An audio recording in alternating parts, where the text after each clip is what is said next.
This video you're about to see is my very first appearance before the Chippewa Hills Public School monthly board meeting when I am officially on the ballot to replace one of their seats. So I'm campaigning against the people I'm talking to.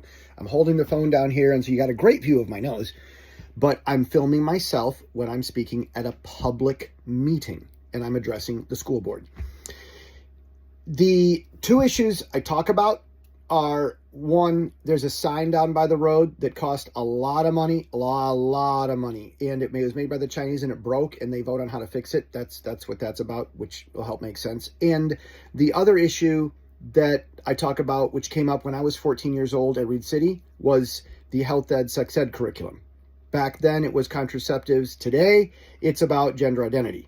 Yeah, because the state school board is giving us recommendations, but it's not law, it's a recommendation, it's guidance.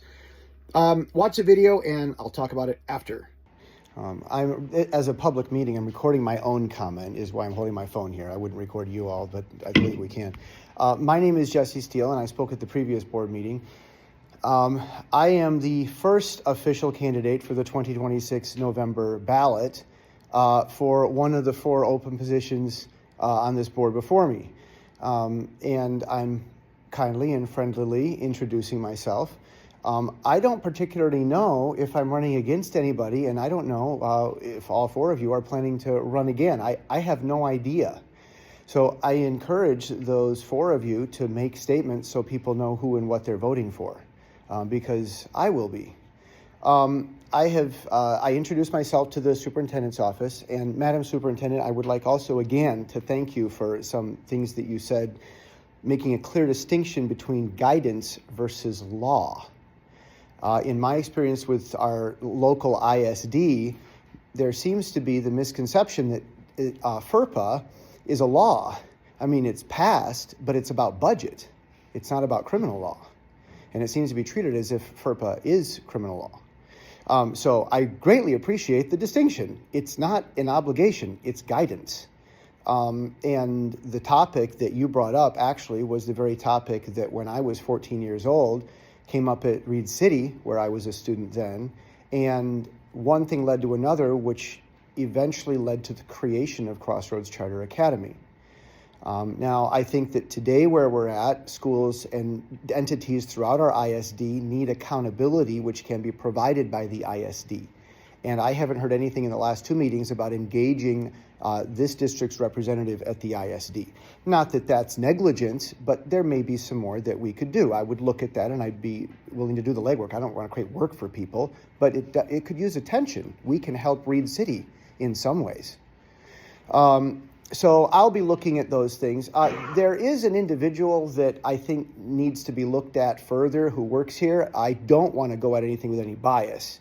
It is not you, Madam Superintendent, but I believe that there is a need to make sure that proper staff evaluations are being done across the board, because there may be some things that, from what I see, may be apparent in the hallway, but is not reaching this board's attention at all. And the last thing I'll say is, having met some of your constituents, I found that the sign out by the road seems to be quite a big bone of contention. If you want to get the millage passed, if I were a board member, I would recommend during discussion the best way to get your next millage passed is to just board up the sign, put a sticky note that says, "We'll be back once we paid for more important stuff." And because that has the appearance of fiscal responsibility. I lived in Taiwan 15 years. Buying stuff from the Chinese oftentimes comes with problems like these. It would have been inadvisable from the beginning. The problem is not many options remain. So those are just thoughts, and that's kind of where I am and I stand on things. Anyone's welcome to reach out to me. The superintendent has my information, and I will take no more valuable time from this board. While I was at the board meeting, Sherry Anderson and Amanda Cornell were sitting next to each other, and they seemed thrilled that I was there. And I mean, the videos I posted so far, these board members have seen. And if they like me, then I like them. There were some scowls. I got one lady, Donnelly, she's not up for re-election. That's 28. But Amanda Cornell and Sherry Anderson are running in 2026 just like me. Our names are on the ballot. Also Lionel McKenzie. And I like Lionel McKenzie. McKenzie's great. He asks questions. He wants to know. Doesn't seem to be biased. Sherry Anderson also. Amanda Cornell seems pretty interested in facts and the truth and doing a good job. It only leaves Anthony Gibson on the 2026 ballot, and he wouldn't give me the time. He wouldn't give me eye contact. The president of the board wouldn't look at me while I was talking, and that tells me that he's not thrilled to see me there. So maybe he doesn't like what I've said in my videos.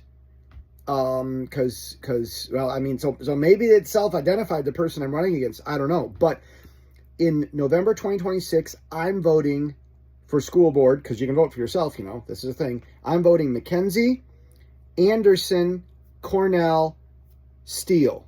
That's what I'm voting. I'm not voting Gibson. But Anthony Gibson, their president, runs those meetings well. He's been there a long time.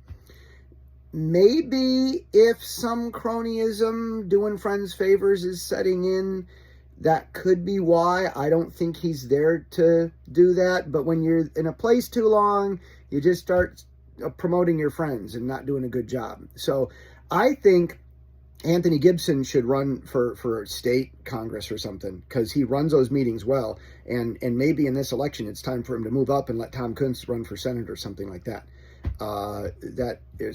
Tom Kuntz is our local representative in Lansing. So maybe Anthony Gibson needs to run for positions in Lansing or elsewhere, because he does a great job of running those meetings. But it looks like that's the guy I would be replacing on the ballot.